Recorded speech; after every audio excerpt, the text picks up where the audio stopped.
कबीरा आप ठगाइए और न ठगिए, आप ठगाए सुख उपजे और ठगे दुख होए। जो सत्संगी होता है वो ठगता नहीं है किसी को।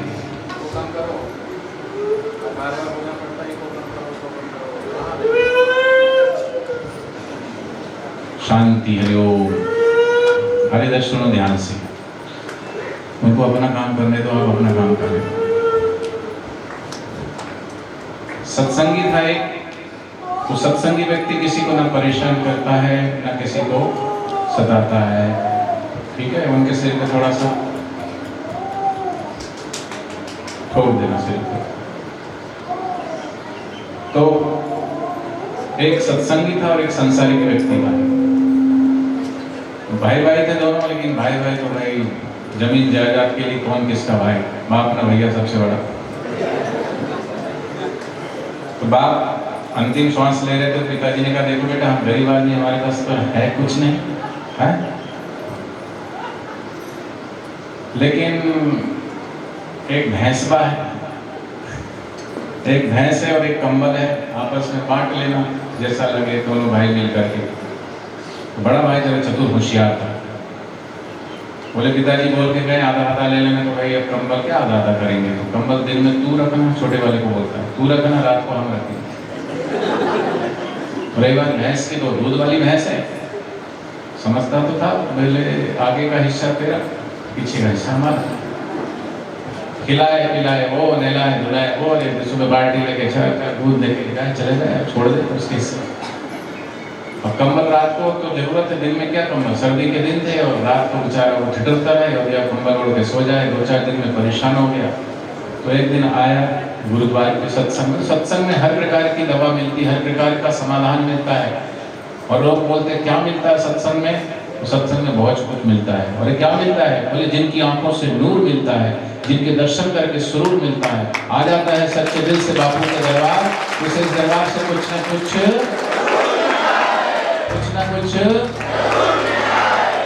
वो आया। सत्संग पूरा हुआ, थोड़ा मुंह लटका के बैठा था, तो महाराज जी ने कहा काहे मुंह लटकाए बैठे हो भैया। चचा चाचा नहीं बोलते थे, चचा बोलते, चचा काहे मुंह लटकाए काहे बैठे हो।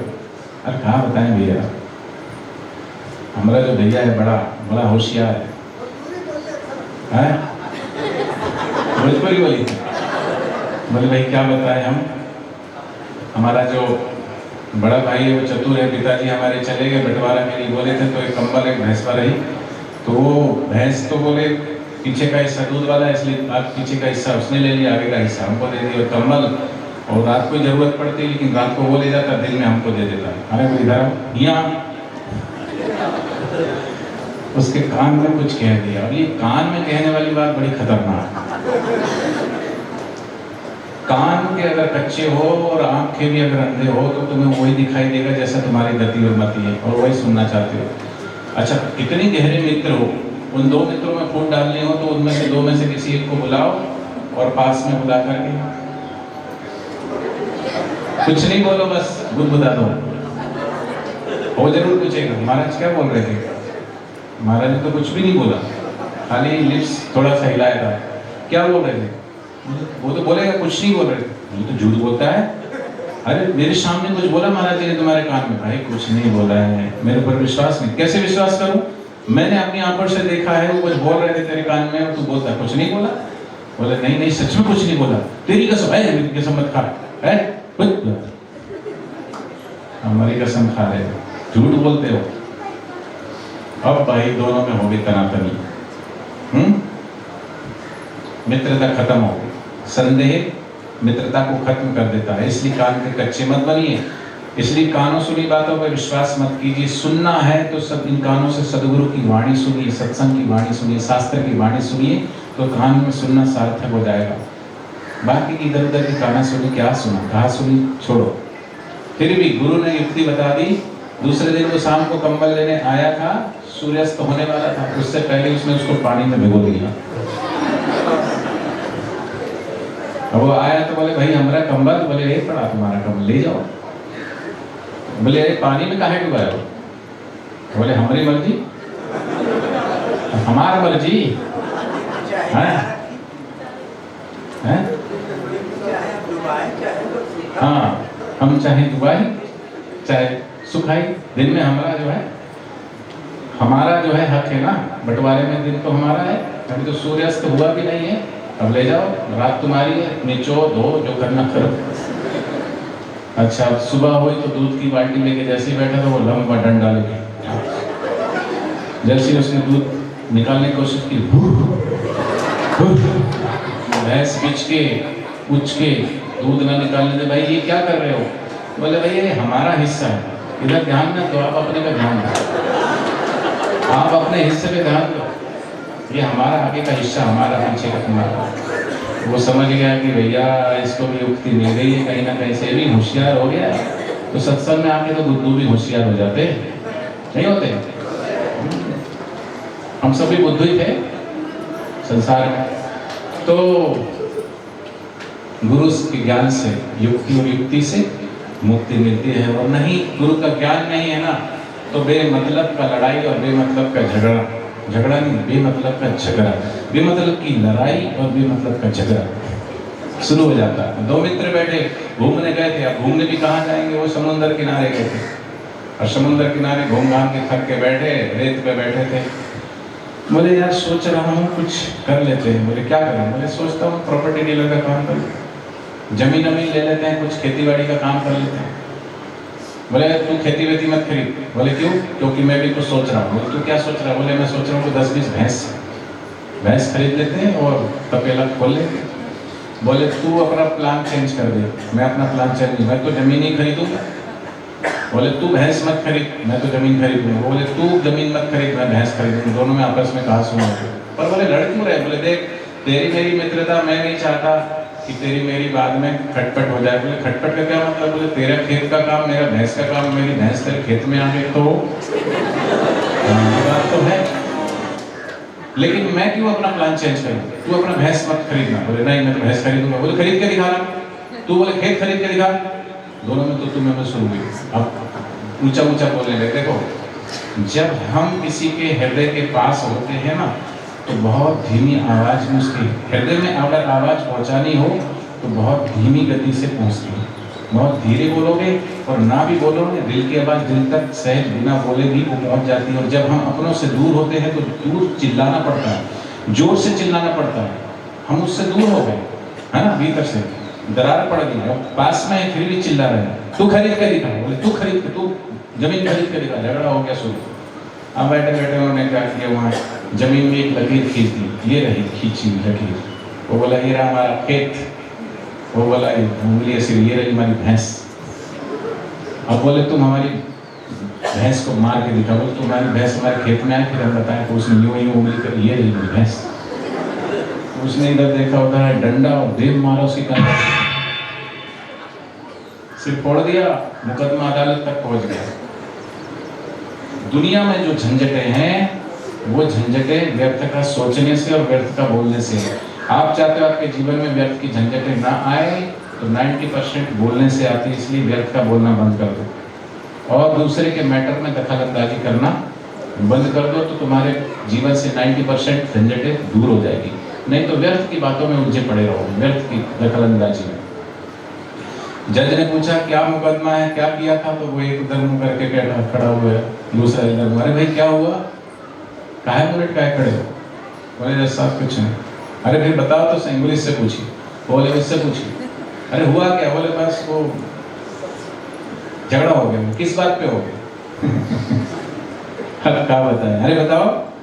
बोले वो इसकी भैंस हमारे खेत में। और कहाँ है भैंस? अभी ली नहीं है, सोच रहे थे। तुम्हारा खेत? बोले अभी लिया नहीं है, सोच रहे थे। बेटा हुआ नहीं, नाम पहले सोचने लगते ना लोग, क्या नाम रखेंगे? टिप्पू रखेंगे कि मिंटू रखेंगे, वंटी रखेंगे कि संटी रखेंगे, क्या नाम रख रहे? पहले नाम भी भगवान के नाम से होते। तो ये व्यर्थ की लड़ाई से नहीं लड़ना। हम हमेशा बड़ों के आगे झुकते हैं, बड़ों के आगे प्रणाम करते हैं। आज मर्यादा धीरे धीरे खंडित हो रही है। बाप पिता बैठे हैं, लेकिन बेटा कितना नकट्टा ना टांग, पिताजी बैठे उनके सामने टांग पे टांग चढ़ा के और मोबाइल चला रहा, पैर पिता की जी की तरफ। ये भी नहीं शर्म कि सामने बड़े हैं उनकी तरफ पैर नहीं रखना चाहिए। बड़ों के प्रति सम्मान यही दर्शाता कि वो हमसे उम्र में बड़े हैं, तजुर्बे में बड़े हैं, ज्ञान में बड़े, ध्यान में बड़े हैं। और आदरणीय है। बड़ों का सम्मान, बुजुर्गों का सम्मान और गुरु का सम्मान, माता पिता का सम्मान इसलिए है कि वो हमसे बड़े हैं, लेकिन सम्मान करना ही भूल गए लोग। तो पहले माता पिता गुरुजनों को दंडवत प्रणाम करते थे लोग, प्रणाम आज भी करते हैं, प्रणाम दंडवत करते थे और आज दंडवत करते हैं, समझ रहे हो? दंडवत अर्थात डंडे की तरह, डंडा को गिराओ तो गिर पड़ता है सीधा छोड़ते ही, ऐसे ही शिष्य गुरु के चरणों में गिरता है, बच्चा माता पिता के चरणों में गिरता है तो शिष्य दोनों हाथ, शिष्य को गुरु दोनों हाथों का सहारा देकर के उठाते हैं, गले लगाते हैं। शिष्य कहता है कि गुरुदेव मेरा स्वभाव गिरना है और आपका स्वभाव उठाना है, इसलिए आपके चरणों में गिरा हूँ, आप ही मुझे ऊपर उठाइएगा। लेकिन आजकल के निकट्टे दंडवत ठूठ की तरह खड़े प्रणाम कर रहे हैं, चचा प्रणाम, इतना झुक जाए वो भी थोड़ा सा अकड़ के खड़े रहते हैं। अरे अकड़ता वो जिसमें, झुकता वो जिसमें जान होती है, अकड़ता वो मुर्दे की पहचान होती है। तो बुजुर्गों का सम्मान कीजिए, बुजुर्ग घर में कुछ भी ना कर रहे हो तो भी उनका अनुभव काम में आता है। लेकिन क्या करें, जवानी होती है अंधी और बुढ़ापा होता है लंगड़ा। बुढ़ापे में हाथ पैर काम नहीं करते हैं, जवानी में जोश ऐसा मोटरसाइकिल भगाएंगे, कार ले लेंगे, माँ बाप के पैसे को उड़ाएंगे। तो कुछ लड़के यहाँ से आए लड़के, वहां से आए लड़के, वहां से आए लड़के, यहाँ से आए लड़के, कॉलेज से आए लड़के, स्कूल से आए लड़के, जहाँ देखो वहां से लड़ के आए लड़के, उन्हीं का नाम है। तो लड़के ट्रेन में बैठ गए, बनारस से जाना था दिल्ली, और गाड़ी चली तो बोले अपन जो है जंजीर खींचेंगे। दूसरे ने कहा क्यों खींचेंगे, पर मजे लेंगे। मजे लेने के लिए वो पता नहीं क्या क्या करते हैं। अरे दुनिया के जो मजे हैं हरगिज कम नहीं होंगे, चर्चे यही रहेंगे, अफसोस हम नहीं होंगे। बोले पेनाल्टी लगेगी तो बोले भर देंगे, तो पहले पेनाल्टी का पैसा इकट्ठा करो। अभी प्लानिंग चल रही थी, बातें चल रही थी, वहाँ एक बुजुर्ग बैठे हुए जब कर रहे होंगे अपने गुरुजी के साधक जैसे, ठीक है। तो उन्होंने प्लानिंग कर ली और जंजीर भी खींच दी, पैसे इकट्ठे करके 2000 रुपया एक की जेब में रख दिया। टीटी को बुलाए तो रास्ते में प्लानिंग कर ली कि टीटी को तो बुला लिया, लेकिन नाम अपन काका का दे दिया। काका ने खींची, आए पुलिस, टीटी, चैन किसने खींची? तो बोले काका ने खींची। काका तुमने चैन खींची? बोले हाँ खींची। काहे खींची? और बोले क्या करें, बस तुमको जो है इतनी देर से जो है परेशान कर रहे हैं। बोले क्या परेशान कर रहे हैं? बोले तो पहले तो परेशान ही कर रहे थे, उल्टा सुल्टा बोल रहे थे, अब यहाँ तक इन्होंने हमारी जेब की छीन ली, 2000 रुपया हमारी जेब से निकाल लिया। किसने निकाला? और सब मिल के निकाले, छोटे वाले, इसकी जेब में चेक करो, देखा तो 2000। अरे चचा माफ करना, ये लो चचा तुम्हारा 2000 रुपया, ठीक है चचा। अब उन सब 10 और लड़कों को उठा करके पुलिस, अगला स्टेशन बनारस से आगे कौन सा आएगा है? बोलो काशी, जौनपुर। अब जौनपुर के स्टेशन में उनको उतार के ले जाने लगे। चाचा ने खिड़की खोली, बोले हरिओ, औरों को डाले चक्कर में, वो खुद भी चक्कर। तो बुजुर्गों का सम्मान क्यों? कि बुजुर्गों के पास अनुभव होता है। एक लड़के की शादी नहीं हो रही थी, और शादी इसलिए नहीं हो रही थी, बड़ी उम्र हो गई थी, तो बड़े मुश्किल से रिश्ता मिला। तो जिस जगह रिश्ता जुड़ा था तो लड़की पक्ष वालों ने इतने ध्यान से सुन रहे हैं, बिल्कुल ऐसे सुन रहे हैं, और इतने ध्यान से गुरुजी का सत्संग सुनते तो फालतू की बातें बड़ी ध्यान से सुन रहे हो, फालतू की बातें बड़ी जल्दी समझ में आती है, सत्संग समझ नहीं आता, इसलिए बोर होने लगते हो। अरे भैया, मोबाइल से बोर होते तो टीवी चला लेते हो, टीवी से बोर होते तो अखबार पढ़ लेते हो, अखबार से बोर होते तो कुछ खाने लगते हो, खाने से बोर होने लगते तो सो जाते हो, सोने से बोर होने लगते उठने लगते हो। बस जहाँ जो जो करते हो उसमें बोर ही होते रहते हैं, और जीवन भर बोर ही होते रहेंगे। कौन? जो सदगुरु के ज्ञान को पाकर के सरा बोर नहीं होंगे, वो बोर ही होते रहेंगे। इसलिए गुरु के ज्ञान में सरा बोर होइए, बोरियत दूर हो जाएगी। तो लड़की वालों ने शर्त रखी कि शादी तो करेंगे, लेकिन बारात में कोई भी बुजुर्ग नहीं आएगा। जयराम जी, कोई चचा नहीं आएगा। सब मान गए, जैसे तैसे, भाई बड़ी मुश्किल से तो रिश्ता तय हुआ है, सब मान गए, लेकिन नाना नहीं माने। नाना बोले, नाना, नाम ही उनका नाना, नाना हम तो जाएंगे। क्यों नहीं जाएंगे? बोले नाना बड़े मुश्किल से तो रिश्ता। बोले ना, हम तो जाएंगे। बोले चाचा फिर छुपा के ले जाएंगे ना? बोले ठीक है कोई बात नहीं। छुपा के ले गए, बारात पहुंची, नदी उस पार ससुराल था लड़के का जहाँ शादी होने वाली थी, इधर जनवासा दे दिया। फिर लड़की के पिता ने एक गुप्तचर भेजा कि जाओ वहाँ देख के आओ, कोई बुजुर्ग तो नहीं आया शादी बारात में। देखा तो कोई बुजुर्ग नहीं था, लेकिन विश्वास नहीं हुआ लड़की के पिता को। तो लड़की के पिता ने एक शर्त रखी कि हम फेरे कभी फिरवाएंगे जब ये नदी है, इस नदी को दूध से भर दो। अब बोले ये भी कोई बात है, दूध से भर दो। पहले बोला बुजुर्ग नहीं आएगा, बुजुर्ग नहीं आए तो अब बोले दूध से भर दो। बोले अब तो ये हो ही नहीं सकता, दूध से कैसे भरेंगे नदी को? चलो बोले चलते हैं वापिस। चाचा वो बोले नाना बाहर आ जाओ, नाना कोई फायदा नहीं छुपने का, शादी होने वाली नहीं है, बारात आगे जाने वाली नहीं, बारात वापिस जाएगी। बोले पर क्यों जाएगी? बोले लड़की के पिता ने कहा है नदी को दूध से भरने के लिए। अरे बोले इतनी सी बात, छोटी सी बात? बोले चाचा नाना छोटी सी बात है? बोले बहुत छोटी सी बात। छोटी छोटी बात के लिए कोई बारात वापिस जाती है? तो बोले कैसे करेंगे? बोले कौन संदेशा लेके आया? बोले जो लेके आया उसको बुलाया। बोले भाई इधर आओ, हम आपको तुम्हारी जो है शर्त मंजूर है, तुम जाओ लड़की के पिता को कह दो कि तुम पानी खाली कर दो, हम दूध भर देंगे। हाँ, वो जैसे ही संदेशा लेके गया फिर तो लड़की के पिता को कहा कि उन्होंने शर्त मान ली और उन्होंने कहा है कि नदी को जो है पानी से खाली कर दो, दूध भर देंगे। तो बोले जरूर उसमें कोई बुजुर्ग है। ये आजकल के युवाओं के दिमाग में नहीं आती ऐसी युक्ति। तो महापुरुष कहते हैं कि माता पिता का सम्मान गुरुजी ने सिखाया है माता पितृ पूजन दिवस के माध्यम से। तो हम बड़ों का सम्मान करें, बुजुर्गों का सम्मान करें, ठीक है? बोलो सद्गुरुदेव भगवान की जय, कृष्ण कन्हैया लाल की जय। पूरा करें। बेचारे खड़े हो जाते, थक के फिर बैठ जाते हैं, फिर खड़े हो जाते हैं, फिर बैठ जाते हैं। खाए नहीं है ना, आज व्रत है, हालत थोड़ी सी।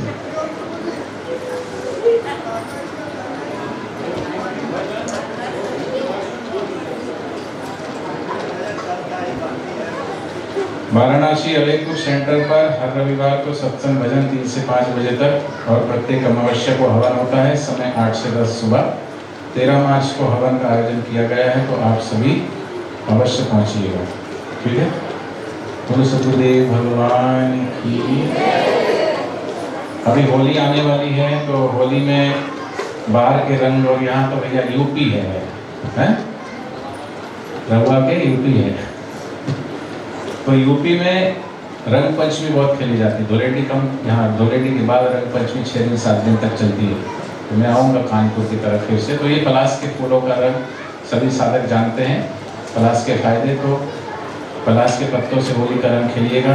और अभी गर्मी आने वाली, गर्मी में आंवला रस का सेवन जरूर कीजिएगा। और पलाश के ये पत्तों का, फूलों का, पलाश के फूलों का ये रस है, तो गर्मी में ये बहुत ठंडा करता है, तो आप इसको भी पीजिएगा। बोलो सद्गुरुदेव भगवान की। अब सब खड़े हो जाएं, 2 मिनट गुरुदेव के सिर चरणों में प्रार्थना करके फिर आरती करेंगे और भोजपुरी भजन भी सुनाई देंगे। गुरु हमर ब्रह्मा, गुरु हमर विष्णु, गुरु हमर पारब्रह्म, देवों के देवा। ये बाद में सुनाएंगे, लेकिन अभी सुनाएंगे सब हाथ जोड़ो। और ये भजन नहीं, प्रार्थना है आपकी भी और मेरी भी, अपने गुरु के चरणों में ही प्रार्थना है।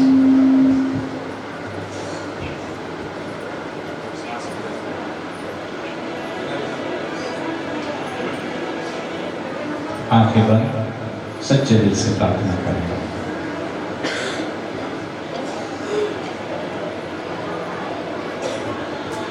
तुझे चाहने वालों को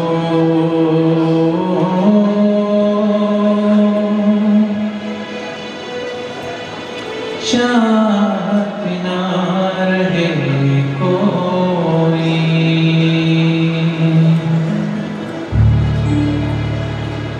तुझे भूलने वालों को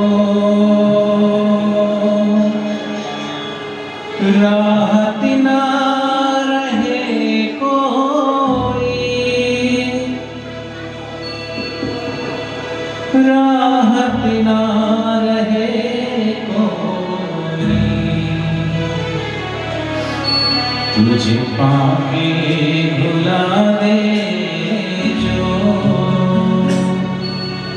इंसान किधर जाए, तुझे चाह के भुला दे जो इंसान किधर जाए। जिस श्वास से तुझे भूलो,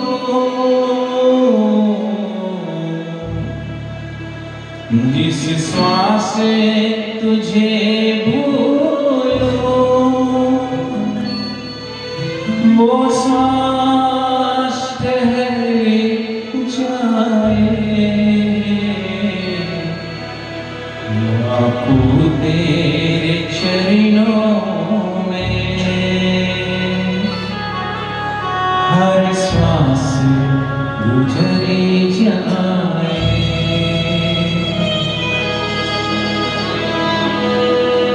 हे बापू जी, जो सच्चे दिल से आपको चाहता है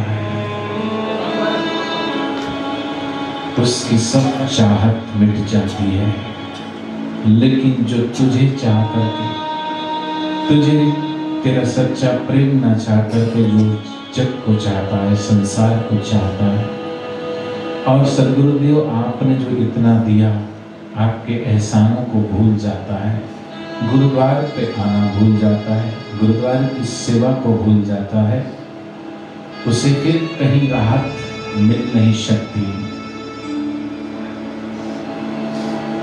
तुझे पाके भुला दे जो साधन वो किधर जाए। जिस श्वास से तुझे भूलो, जिस श्वास से तुझे भूलो, वो श्वास ठहर जाए। बापू तेरे चरणों में हर श्वास गुजरे जाए।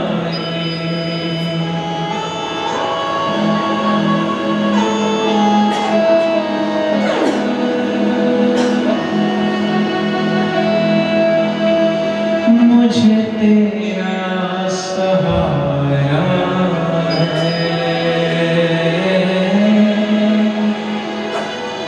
मैं और किधर जाऊं। तू है तो सब ही है, बिन तेरे मैं मर जाऊं, बिन तेरे मैं मर जाऊं। क्या मोल शरीरों का गर श्वास निकल जाए। क्या मोल शरीरों का गर श्वास निकल जाए। जिस श्वास से तुझे भूलो, जिस श्वास से तुझे भूलो, वो श्वास ठहर जाए। बापू तेरे चरणों हर श्वास गुजर जाए।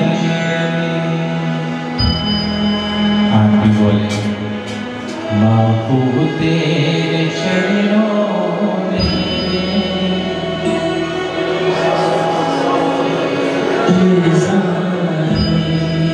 गुरुवर तेरे चरणों में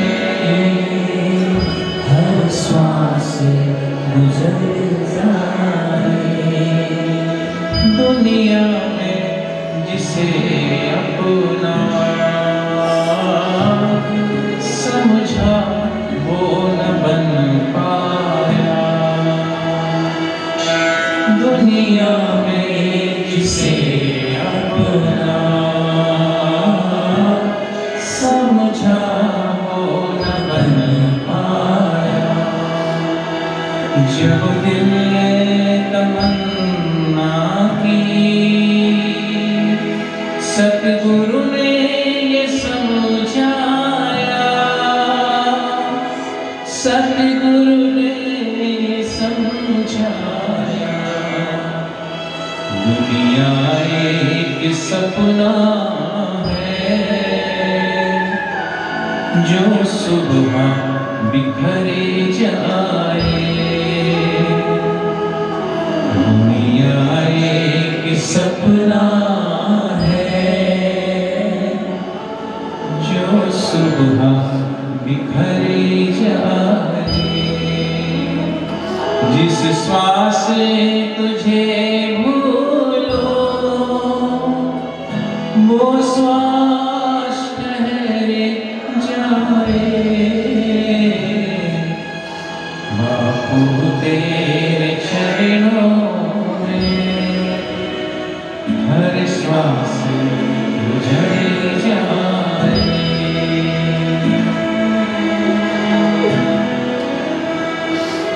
आज इस शिवरात्रि के पावन वेला में इस देवाधिदेव महादेव की इस काशी में हम सच्चे दिल से उस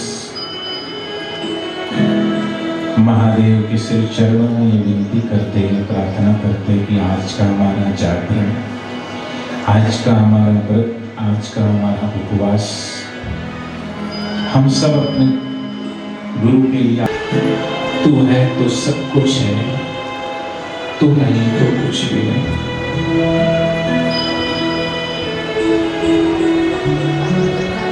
इसलिए तुझे कैसे भूले, नहीं भूल सकते। लंबी जुदाई गुरुवर सही नहीं जाती है। कैसे कहे बापू याद तेरी आती है। लंबी जुदाई गुरुवर सही नहीं जाती है। कैसे कहे बापू याद तेरी आती है। आ जाओ जी गुरु जी जल्दी आओ जी।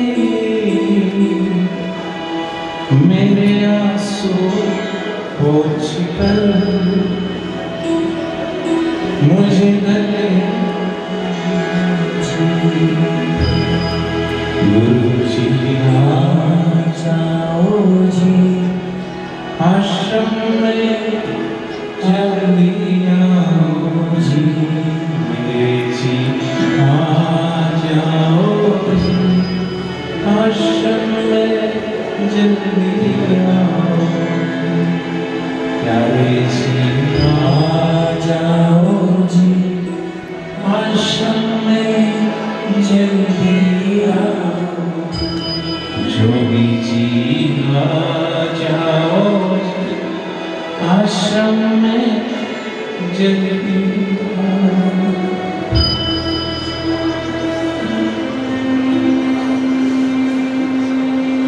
हमारी ये प्रार्थना, हमारी ये दिल की पुकार, हमारी आंखों से बहते हुए आंसू उन सदगुरु के श्री चरणों का प्रक्षालन करें। और हे बापू जी, आप हमारी प्रार्थना सुनकर के, हमारी करुण पुकार सुनकर के, क्योंकि हम कब तक हम अपना मन इधर उधर लगाएंगे? कैसे लगेगा? कैसे बच्चा अपनी माँ से दूर होकर के कैसे मन लगेगा? थोड़े समय के लिए तो हम इधर उधर अपने मन को डाइवर्ट कर लेते हैं, मन को बहला देते हैं, फुसला देते हैं, लेकिन फिर भी रह रहे कि जैसे बच्चे को उसकी माँ की याद आती है, ऐसे बापू जी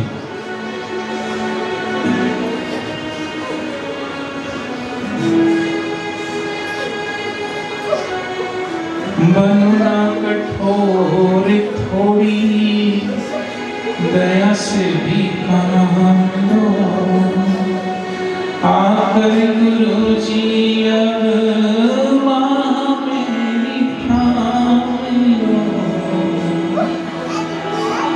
आ जाओ जी गुरु जी, आ जाओ जी,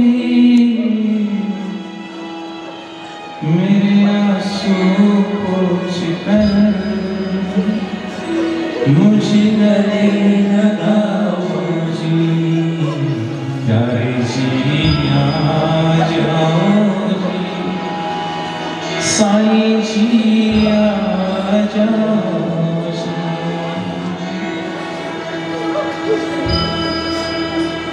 क्यों इतना कठोर बनते हो गुरुदेव? आप भीतर से तो इतना कठोर नहीं है। आपका हृदय तो कितने कितने माताओं के हृदय से मिलकर के बनता है, फिर भी हम हमारी माँ, हमारे पिता, हमारे बंधु, हमारे सखा में गुरुदेव, हमसे अगर कोई भूल हुई है, हमसे कोई अगर गलती हुई है और वही भूल हुई है गुरुदेव, भूल ये हुई है कि आप हमारे बीच में आए, हमें संसार की मोहमाया से छुड़ाकर अपने चरणों की प्रीति से जोड़ा, आपने सांसारिक सुखों से हटाकर उस वास्तविक सुख से हमारा मन को मोड़ा, हमारे मन को, और फिर भी हम आपसे उस दुनियावी इच्छा और कामनाओं की चाह रखते रहे। आप तो हमें अमृत पिलाने के लिए नगर नगर डगर डगर घूमते रहे, लेकिन हम नादान, हम तो बस खिलौनों में ही फंसे रहे, उलझे रहे। और आज हमें एहसास होता है कि काश हमने गुरुदेव की कदर की होती, गुरुवचनों की कदर की होती, गुरुदर्शन की कदर की होती, गुरु के सानिध्य को पाकर के अगर साधना में ऊंचे उठ गए होते, गुरु जो देना चाहते हैं अगर वो ले लिया होता, तो आज इतना हम सब व्याकुल हैं अपने गुरुदेव के लिए। तो हम ये प्रार्थना करते हैं कि गुरुदेव, बालक की प्रभु विनती तुम सुनो गरीब निवास, जो हम पूत कपूत हैं, कैसे भी हैं, नालायक हैं, कामी हैं, क्रोधी हैं, जैसे भी हैं तो आपके ही बच्चे, इसलिए हमारी खताओं को, हमारी भूलों को माफ कर दो गुरुदेव, और हमारे बीच में आई फिर से विराट जी व्यासपीठ पर, फिर से आनंद बढ़ेगी, फिर से हमारे सुख हृदय को हरा भरा कीजिए।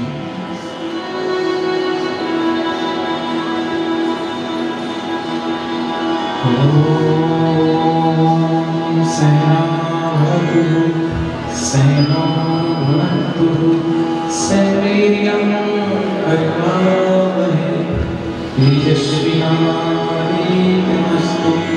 मा विद्विषावहै। ओम शांति शांति। सद्गुरुदेव भगवान आप सभी के हृदय में विराजमान गुरु तत्व को, शिव तत्व को कोटि कोटि प्रणाम। अभी संध्या होगी, संध्या से पहले सब बहनें और जहाँ पे निवास रखा है वहाँ पे जाएंगे, और बाकी के भाई लोग वहीं रहेंगे, उससे मिलकर आरती करेंगे।